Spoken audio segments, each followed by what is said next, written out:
सुधाकर, हे घे. धर्मशाळेत जा आणि तिथल्या ब्राह्मणांना या सुवर्ण मुद्रांचं वाटप करून टाक. दादा, त्याऐवजी अन्नदान केलं तर? अन्नदान ही ईश्वर सेवा म्हणतात ना?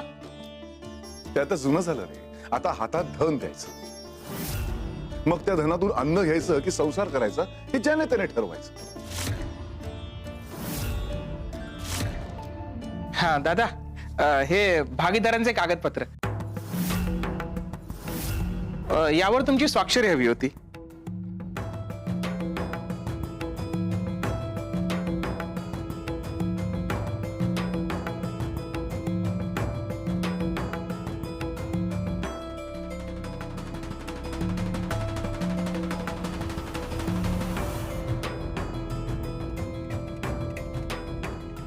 आणि दादा, हा कागद मात्र महत्वाचा आहे.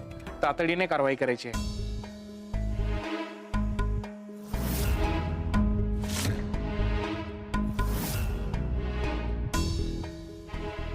हे बघ सुधाकर, माझ्या स्वाक्षरीची ही सगळी कागदपत्र एकदम सुखरूप पोचव आपल्या भागीदारांपर्यंत. हो हो. आणि निरोप दे त्यांना की यावेळी नफ्याचं वाटप आपण पुढच्या आठवड्यात करणार आहोत. हा, म्हणजे कसं, देवही प्रसन्न आणि व्यापारही प्रसन्न.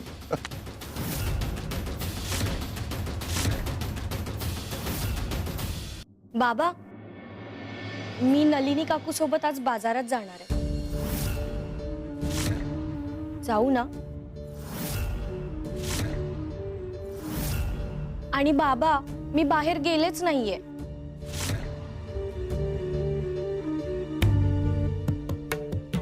बर, जा. पण जाताना आपले 2 सेवक सोबत घेऊन जा. हे जग सुरक्षित नाहीये आणि तू तर माझ्या डोळ्यातला तारा आहेस ना बाळा. भाऊजी, सिद्धी आता लहान राहिलेली नाही आणि मी सोबत आहेच. थोडं मोकळं जगू द्या तिला. नेहमीच या सोन्याच्या पिंजऱ्यात ठेवणार का तिला? नलिनी, आमच्या सिद्धीला मी लहानपणापासून तळहाताच्या फोडासारखं जपलंय. तिच्या जन्माच्या वेळी तिची आई गेली. त्या दिवसापासून तिच्या प्रत्येक श्वासावरती माझं बारीक लक्ष असतं. मी तर तिच्यासाठी सासरही असं शोधीन ना की तिकडे सगळं जगणं अगदी असं सोन्यासारखं असलं पाहिजे. खरं तर माझ्याकडे इतकी संपत्ती आहे की मीच एखाद्याला घर जावई करून घेईन. कसं आहे ना नलिनी, मी खूप साधं आणि गरिबीतलं आयुष्य जगलो. रोजच्या जगण्यासाठी सुद्धा कष्ट करावे लागत होते, पण यश दिसत नव्हतं. त्याच वेळी माझा एक वारकरी मित्र मला भेटला. त्यांनी मला एक सल्ला दिला. चल निघेतोन, तुला किती वेळा सांगितलं सारखा सारखा माझ्या दारात येऊ नको काम मागायला म्हणून. हा, भिकाऱ्या सारखा सारखा सारखा येतोस. चल निघ.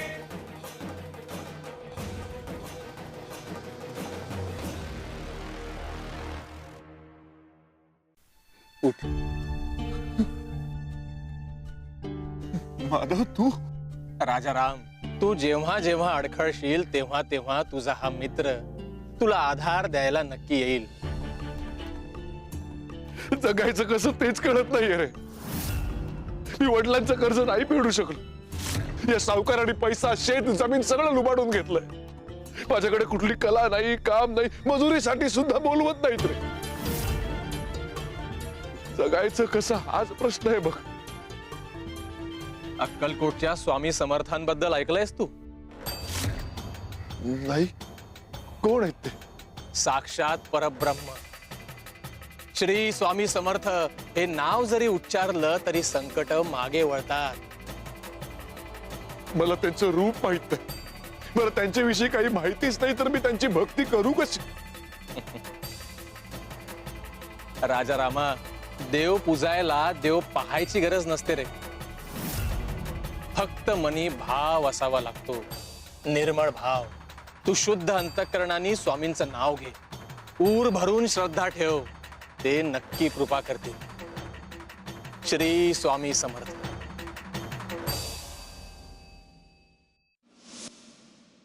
आणि मग पुढे मी माधवच्या सल्ल्यानुसार स्वामींची भक्ती करायला लागलो. दररोज दिवस रात्र फक्त श्री स्वामी समर्थ, श्री स्वामी समर्थ असं नामस्मरण करायला लागलो. थोड्याच दिवसात मला त्याचे अनुभवही यायला लागले.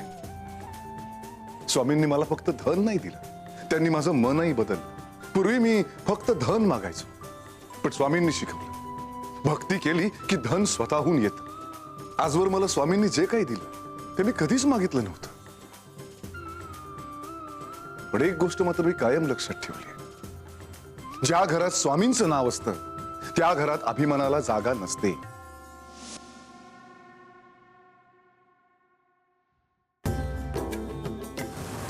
श्री स्वामी समर्थ,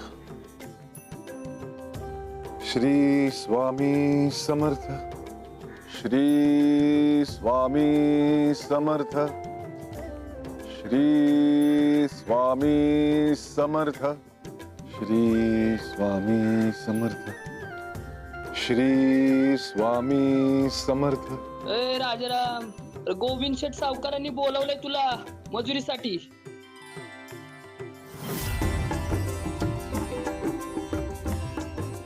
श्री स्वामी समर्थ.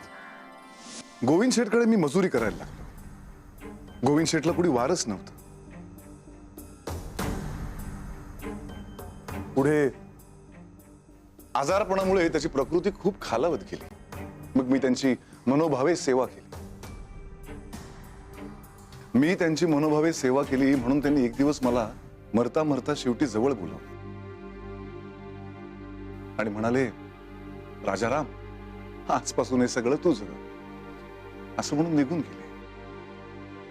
पण मी व्यापारात लक्ष घातलं, व्यापाराची भरभराट केली. त्यानंतर मी एका स्वामींच्या भक्ताला सांगून स्वामींची मूर्ती बनवून घेतली. आणि मग ती स्वामींची मूर्ती जेव्हा घरात आली ना, तेव्हा तर अजूनच ऐश्वर्य वाटले. मी स्वामींच्या भक्तीत, नामस्मरणात कधी कुठलीही गोष्ट कमी पडू दिली नाही आणि स्वामींनी कधी काही कमी पडू दिलं नाही.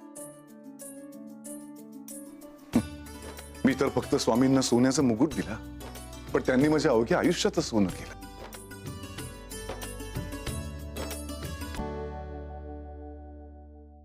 बाबा, सिद्धी, हे सगळं स्वामींच्या कृपेचं फळ आहे, लक्षात ठेव. मला माझ्या आयुष्यात मी स्वामींच्या केलेल्या भक्तीचं जसं फळ मिळालं तसं तुझ्या आयुष्यात तुलाही मिळेल. ही भक्ती म्हणजेच माझं धन आहे ना, आणि माझ्या या धनाचं पुण्य तुला सुद्धा मिळणार. बाबा, तुम्ही म्हणताय तसं झालं ना, तर मला अजून काय हवं? हे बघ, मी स्वामींची भक्ती करतो, पण त्या भक्तीत सुद्धा माझं नाव अधोरेखित झालं पाहिजे. मी स्वामींना कधी काही कमी पडू देत नाही, म्हणून स्वामी मला काही कमी पडू देत नाही.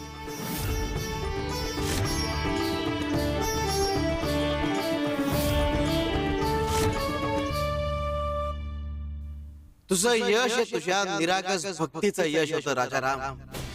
पण जसा जसा पैसा येत गेला, भक्तीमध्ये निरागसता हरवली, अहंकार डोकायला लागला, भक्तीतला भाव हरवला आणि भक्ती व्यवहारिक झाली.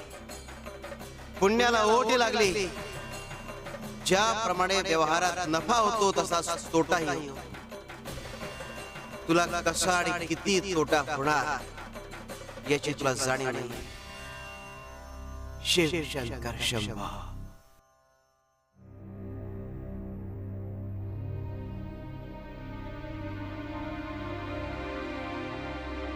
गणेश, इकडे ये. ही दादाने दिलेली पैशांची थैली घे. या पैशांचं काय करायचं माहितीये ना?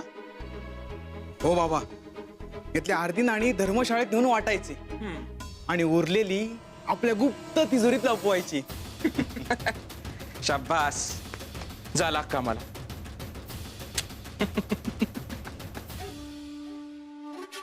ते सगळं होत राहील, पण आपल्या घरात जी श्रीमंती आली ना, ती भाऊजींमुळे आली आहे.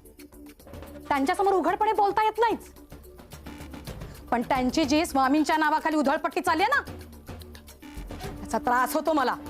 हा जो सगळा पैसा आहे ना, तो आपला पैसा आहे, आणि पैसा उधळायचाच आहे ना, तर उधळा म्हणा आमच्यावर. नलिनी नलिनी नलिनी, अगं किती त्रास करून घेशील स्वतःला? हा? नको काळजी करूस. दादाच्या उधळपट्टीला चाप लावण्याची सगळी व्यवस्था मी केली. म्हणजे आपण ठरवलं तसं तुम्ही केलं? हो.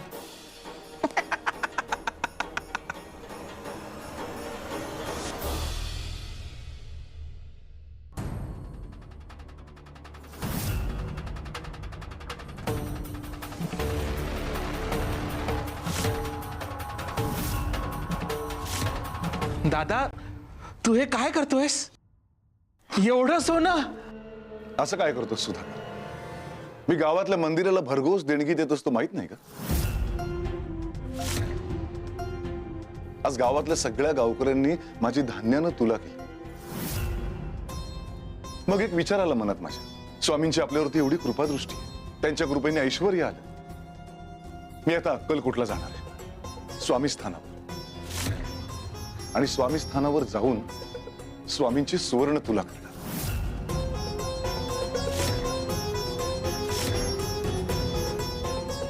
हे सगळं सोनं नाणं दागिने सगळं स्वामींच्या चरणी अर्पण करणार.